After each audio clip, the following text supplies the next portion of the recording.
Well, we're sitting here with Mr. Jim Stevens and Rocky Mantia here, and they just blew the stage away at the Soulard Blues and Jazz Festival. And we want to just talk to them a little bit. You know, they're both out of St. Louis and obviously been influenced by people from St. Louis and different genres. So really the question that we could try and learn, how did you end up where you are now without the, I learned in high school or anything? It's just, at what point did you decide I'm going to be a professional musician? And who did you either have as a mentor or go, I'm going to be that person, and then take it in your own way? And when do you know, okay, that you've become your own musician, you know, to where you have your signature, everybody will go, that is Rocky Mantia. Mm-hmm. That is Jim Stevens. Have you gotten there yet? Oh, it's a journey that never ends. I mean, it's all the journey. There is no destination. It's just where we happen to be on any given day. And, you know, there are days where I feel like I'm pretty authentic to myself, and then there's days that I just feel like I'm reaching out of my bag of stuff that I've learned over the years and just getting by. So playing music is weird. You really have off days and on days, and when I have an on day, like today, it's pretty cool. But there are days where you struggle, just like anything else in life. Well, I know you always run with world-class musicians, so, you know, having that to work with before you create the painting, you know, you've got all the right crayons and you got all the right colors and everything, and then you got to learn how to use the right tools to do any job really well. And if you find great players, you want to try to get them to help you. Well, do you consider yourselves jazz, R&B, blues, or soul, or do you not want to be categorized as a musician? I don't. Yeah, the categorizing thing is always tough. It's too easy to try to narrow someone down to one little box. But again, it's like anything else in life. It's so multifaceted. I think there's probably several things that I can do and be okay at. I like funky stuff, and honestly, that's about the most that I could narrow down is just my like. But I also enjoy playing jazz. I'm not real great at it, but I enjoy doing it.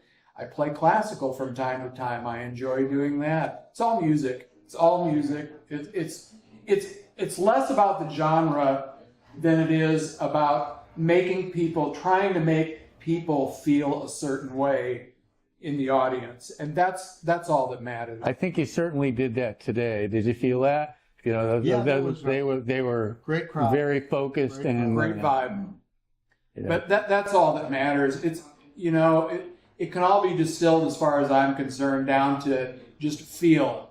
If it feels good, if whatever you're doing feels good, whether it's jazz, funk, country, classical, if it feels good and you're reaching another person, you've done your job. And that's what I think is interesting about music, is I'm not aware of any place else in life, other than maybe painting or photographs, where you can reach another human being at such a gut level and not know them at all. But it's happened to me when I sit in an audience and I'm just sitting there feeling all these emotions, listening to this person. I don't know him at all personally, but he can reach down in your soul and get something out of you, and you don't know him at all. And that's pretty amazing.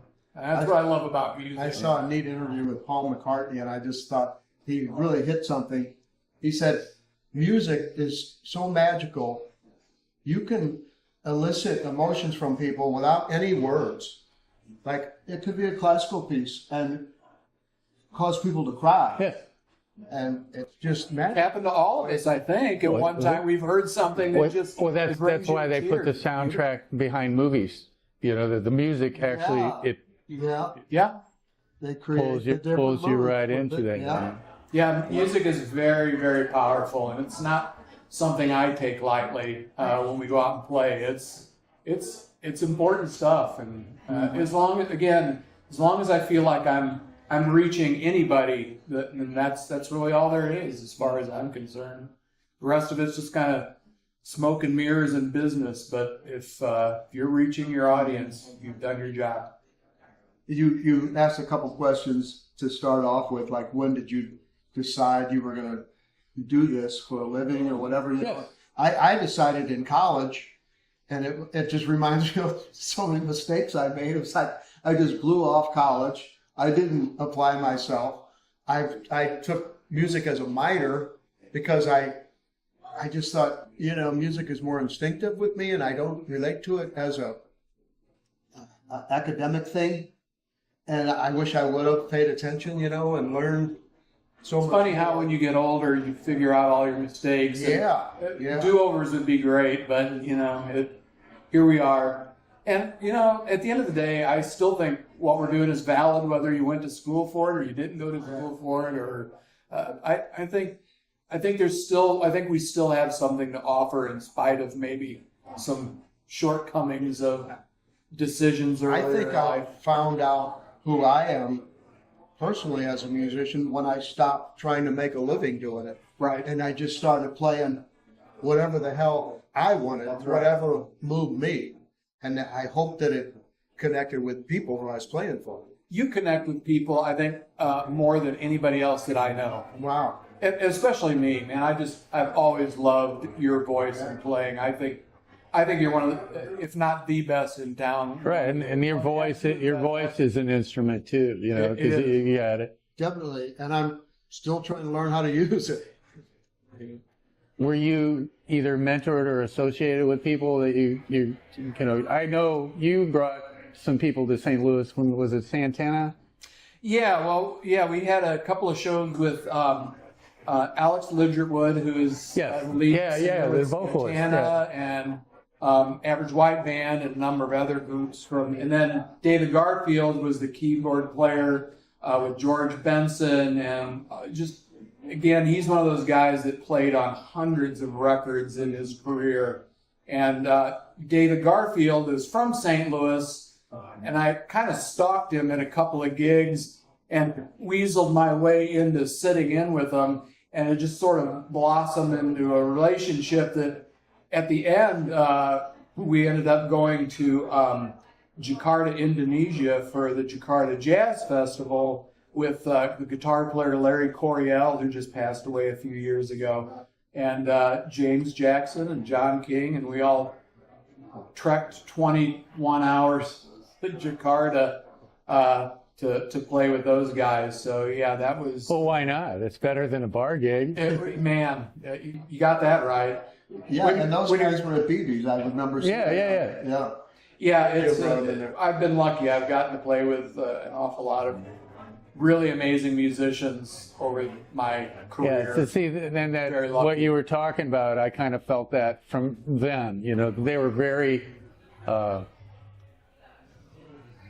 at peace with what they were doing. Do you know what I mean? They weren't trying to go, I'm a star, and it's got to be this way. It was like, we're gonna get this thing cooking, and it's gonna come together. All about the music. And when you see everybody smiling at each other, that they found that place that you were just talking about. 100%. Yeah, no, it was those were fun gigs. It was fortunate that we all met up and were able to do that. It was good. As far as I'm going to throw in mentors, you mentioned when I was in early high school, freshman in high school, something like that. There used to be a club over in Collinsville called Jazz East. It was this tiny little jazz club, and guys would come in there every night. Ray and Tommy Kennedy, who Ray Kennedy was probably one of the best piano players in the world. Tom Kennedy, his brother, bass player, in my opinion, is the best bass player in the world. Those two guys were world class. And Tommy is still touring. Ray passed away a number of years ago. But they made an impression on me and told me things when I was 13 years old that stuck with me my entire life. So I have to, for better or worse, what I am now, it all kind of goes back to those two guys for me. They really told me a couple of things that to this day I try to abide by, as far as playing with good feel, time, think your ideas through, all that kind of stuff. Amazing. Speaking of brothers here locally, did you ever play with the Mayer brothers? Yes. Okay, from this moment on? Mm-hmm, yeah. I played with Peter at the Superdome in New Orleans. That's been about a dozen years ago, maybe a little more. And I knew him a little bit when they were PM, which they were a local bar band. They were just playing bars around the St. Louis area. Sheryl Crow was their backup singer at the time, Betsy Bircher, Jay Oliver, who's another legend. Jay Oliver and Dave Weckl and Jay Hayes played at my wedding. Really? They were my wedding band, and everybody's going, what are these guys doing? I'm going, they're playing music. Where was that? What? We're getting sidetracked. Where was your wedding reception? I don't remember. No, actually, it was in what became the Adams Mark. I might have been on that. Is that right? I might have been on that because I played a wedding reception, and they didn't do that very often. No, they only did it, because I was asking them to do it. Because I didn't want a wedding band and I didn't want a blues band, and those guys just blew me away. Oh, they're just, again, world class. Another good example of St. Louis musicians that are just world class. And if you've never heard PM's album, the one that they released with Warner Brothers. Yeah, they've got a song on there about BBs. That's right. That's right. BB Got the Blues? Is that the name of it? Yeah. Oh, man. Actually, that wasn't on their Piece of Paradise album, it was earlier. But yeah, that's man. What a great tune. Peter just writes amazing stuff. I think he's a total musician, man. He just does it all. I really think that there was a very special time in that zone. There was just some amazing musicians, and everybody was doing original music then. Like you were talking about Michael McDonald, he had Full Moon Consort at that time. About 17. Right. Okay, but we're running in that same thing. There were a lot of different bands, but they were doing a lot of original music. Yeah. And I think that they were coming from the melting pot of St. Louis musically, because when they took what they knew of St. Louis style music out to the West Coast, it blew them away because that's not what they were doing out there, Yeah, Jay Oliver was a catalyst for so many amazing things. He had that Studio 80 in his basement. Yeah, I'd go down there, man. Man, there were nights where, Michael Brecker would be down there recording something with Dave Weckl, or there was just all the St. Louis guys that Jay would get involved in in Jay's recordings, and then it would attract these absolute legends from around the world to come play in his basement studio, and they made some amazing recordings. Jay is a genius. That guy is working on a whole different level than the rest of us, in my opinion. Yeah.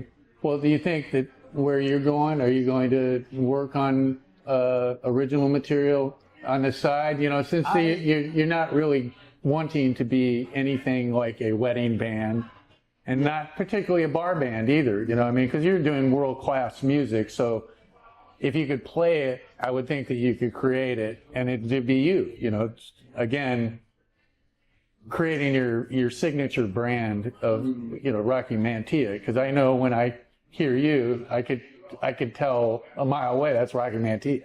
That's a good thing. And it's your voice. The keys, it's not like Johnny Johnson. I could tell that's Johnny. Mm-hmm. And, with you, I can't tell the difference between you and Sanborn other than you're alive. and you drive race cars. That's true. So what is the connection between a race car and doing a saxophone? Is there anything like it? Shockingly, a lot.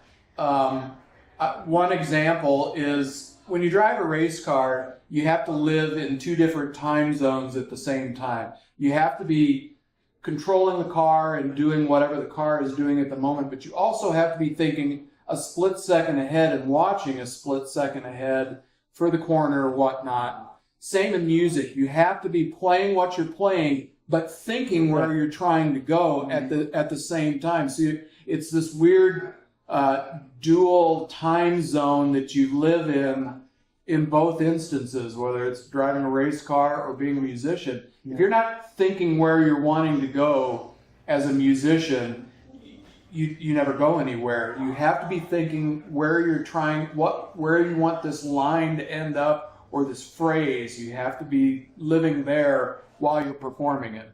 Well, I have to ask this. Have you ever gotten to the precipice and just blew it completely? You went off the cliff and you know there was no turning back?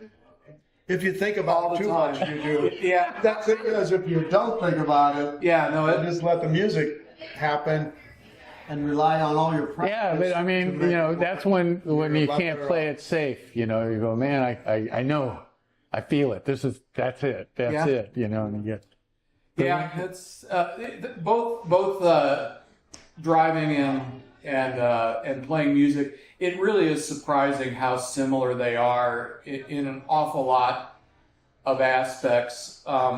Racing, there are two kinds of race car drivers. There's guys that use landmarks on the track to do something. Like when I reach this part of the track, there's a marker here, and that's where I turn in for the corner.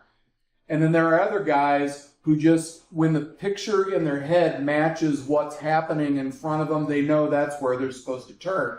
I think it's the same way in music. I know a lot of guys who just fly by the seat of their pants and just go with whatever's happening. And I know an awful lot of guys that are just more the technical part of it and live on the technique side of it, maybe more than just the feel side of it. I think I'm on the feel side of things as opposed to the technique side, which maybe that's not great, but here we are.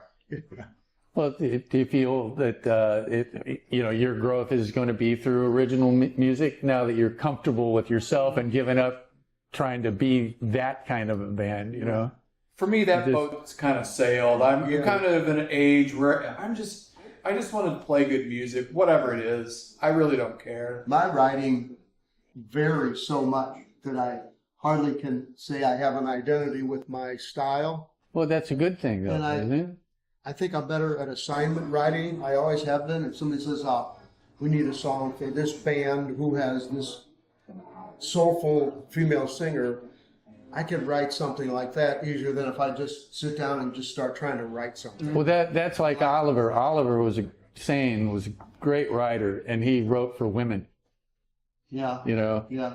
And he told me, the only way he was ever going to make money playing music was by writing music and songs. That was a whole different time, too. True. I mean, true. With the age of streaming and Spotify and all that kind of stuff, I don't know that there is really any, certainly not in the way that Oliver was able to do it as far as writing songs. And I guess if you're at the top of the food chain for writing, you can make money at it, but less so when you're down in. Well, and again, a lot of people end up in Nashville. They're never going to make any money playing at all. They just hopefully get a song that somebody else can take it and make millions of dollars. Hopefully, it's a tough business. I'd hate to rely on being a musician to make a living now. It's really tough. Or playing. So you just think the whole industry's, gotten that far? I do. The actual business of music's gotten that far to where...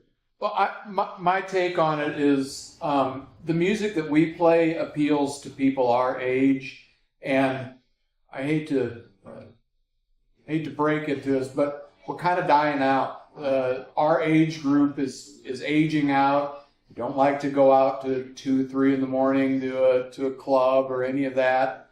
So, and the kids coming up, I see less and less young people going and seeing a band really isn't even on their radar of things to do. Or starting a band is starting. Right. A lot of young kids starting bands. If you look at the audience today, I would say, I venture to say that there aren't too many people below the age of 40 or 50 out there. Right.